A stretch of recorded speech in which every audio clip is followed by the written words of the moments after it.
Welcome to our Holy Week series, 7 Words to the Cross. This morning we examine the fourth word, the word of faith.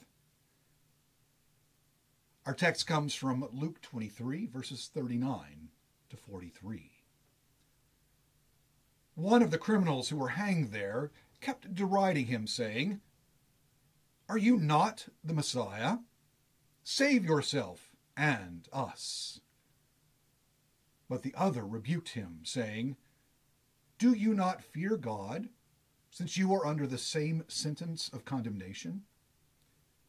And we indeed have been condemned justly, for we are getting what we deserve for our deeds. But this man has done nothing wrong."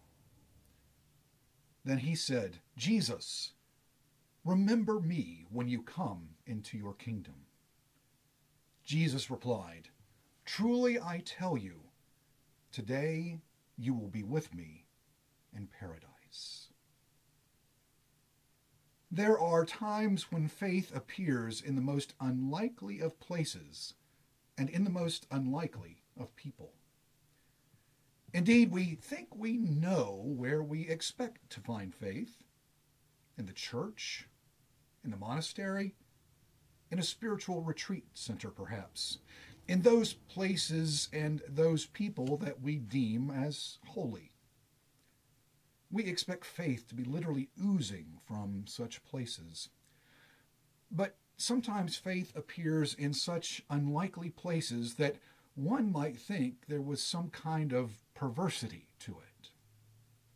While serving as chaplain at the McGuire Veterans Affairs Medical Center in Richmond, Virginia, as part of an intensive 14-week clinical pastoral care training course, I heard stories of those who met God in foxholes in Korea or during a firefight in Vietnam, with artillery fire overhead and bullets stinging the soil around them. There was no reverent stillness or stained glass images of saints, yet there was the sublime reality of faith.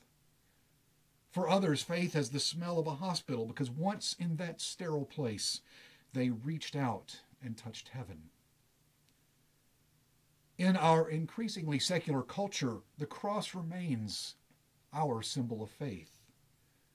We find it on the altars of our churches and on the steeple, but also the necklace, the earring, the lapel pin.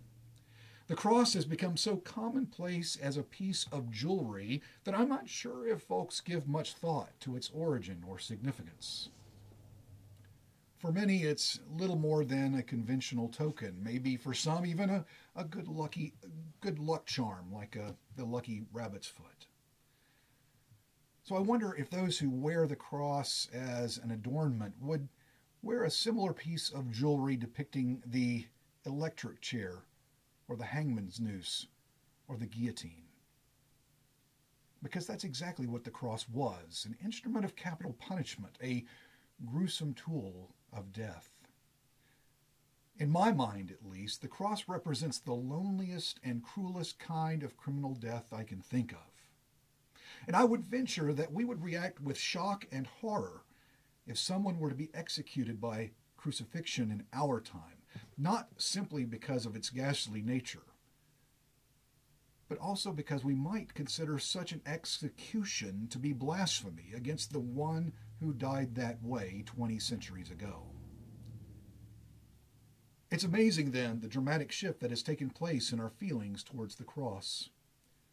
Where it once stood as a sign of ultimate shame, the cross is now the world's most best-known symbol of faith.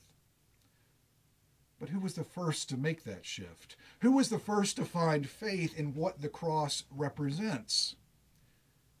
We might guess that it was one of the apostles, and if we didn't already know about his denial, we might opt for Simon Peter. After all, he was the one who vowed that if all forsook Jesus, he would remain true. So we might envision him standing at the foot of the cross and claiming faith in Jesus as his own. Or perhaps John, the only disciple to be mentioned anywhere near the cross. He was part of Jesus' inner sanctum who had witnessed the events of the Transfiguration and the Garden of Gethsemane.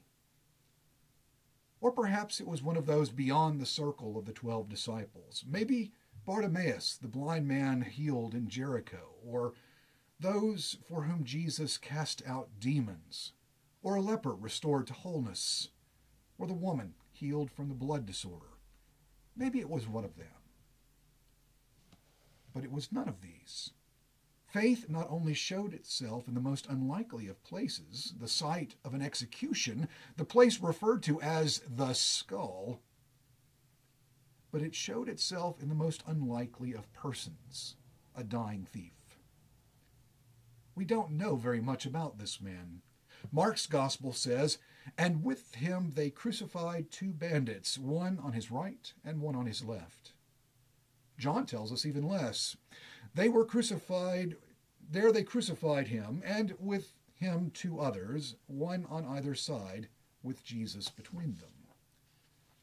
Matthew's gospel shares that 2 bandits were crucified with him. So it is Luke's gospel that provides the important backstory for us. He alone records the dramatic moment when one of those men spoke the word of transforming faith. Since we know so little about him, it shouldn't surprise us that several legends have grown around that thief on the right. The church has even come up with names for him: Dismas, Demas, or Dumachus, depending on which story you read. One of the legends makes him out to be kind of a Robin Hood character who took from the rich and gave to the poor. Another story pictures him as the son of a thief who first encountered Jesus when the Holy Family had fled to Egypt during Jesus' infancy.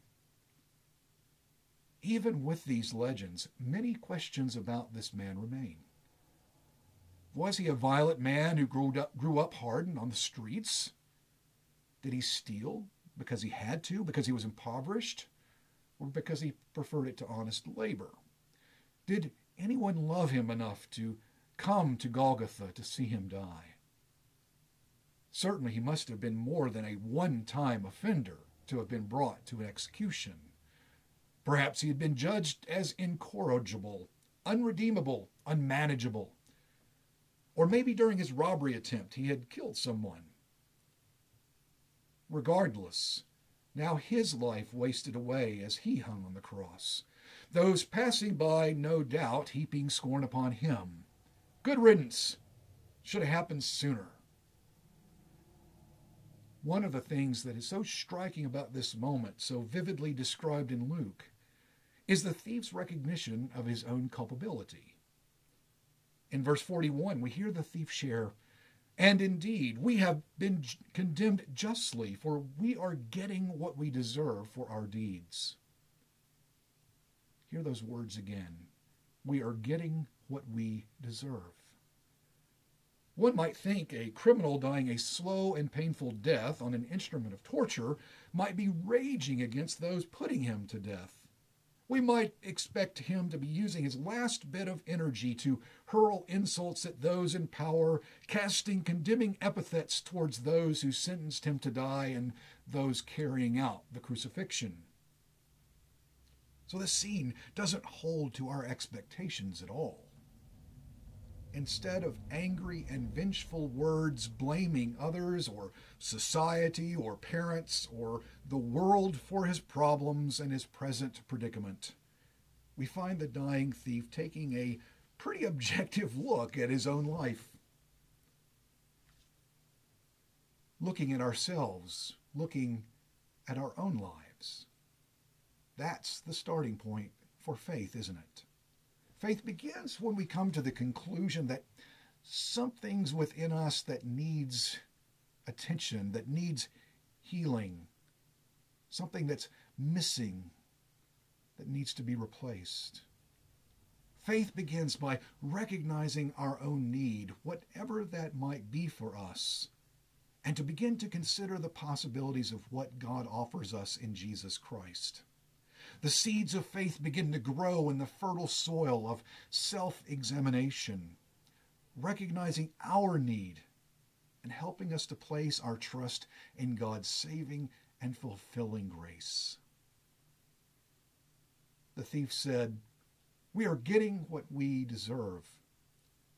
Yet the thief doesn't conclude his introspection there. The dying thief goes on, and this is a critical part of faith as well. He dared to say, "Jesus, remember me when you come into your kingdom." That is a bold ask. The thief believed that he had at least some degree of self-worth. Such worth, in fact, that he would ask not simply to escape the cross, the kind of thing that one might ask for to simply survive the experience, but rather for a place in God's realm. Christian faith may begin with the recognition of one's need, but it doesn't end there. It reminds us of what we can become and what infinite value that we have in the eyes of God. Hence, God's desire to work for our salvation. After all, why would God work for our redemption if God didn't love us so darn much? The thief goes on to issue one of the greatest statements of faith in recorded history. "Jesus, remember me when you come into your kingdom." Notice he doesn't say if, but uses the word when. Again, this entire conversation is taking place on the town trash heap on a small knoll that looks like a human skull. There's no stained glass, no pipe organ, no choir, no trained clergy. There's no emotional altar call or sawdust trail. Amidst all the pain and the confusion of the moment, the thief is able to recognize who Jesus is. He looked at a fellow dying creature, bleeding and exhausted, degraded and dehumanized, sobbing in pain and helplessness, hardly a person in which one would place one's trust, and said to him, "Remember me when you come into your reign." Again, the story defies all logic and human expectation. A dying thief becomes the first person to lay claim to the cross by faith. The scene is filled with a paradoxical blend of magnificence and humility. Faith coming from where and whom we least expect it. So we have to wonder what came next. According to Scripture, Jesus was the one of the three who died first, probably because of his exhaustion and the blood loss from the merciless beatings he endured before being nailed to the cross. What happened to the dying thief in the time that intervened before the soldiers were commanded to break his legs in order to hasten his death?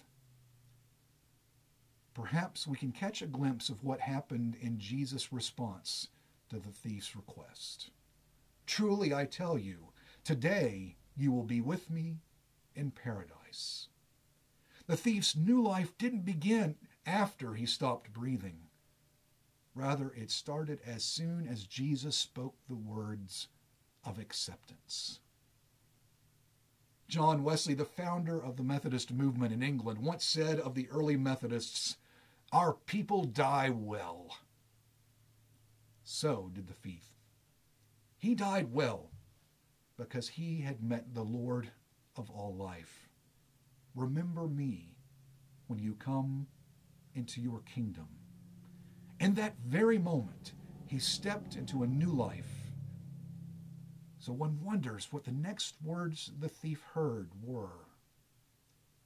Perhaps they sounded something like this: "Welcome home. Your elder brother told us you were coming." Join us tomorrow as our series continues with the fifth word to the cross, the word of uncertainty. "Surely not I, Lord." Our text is Matthew 26, 17 to 25.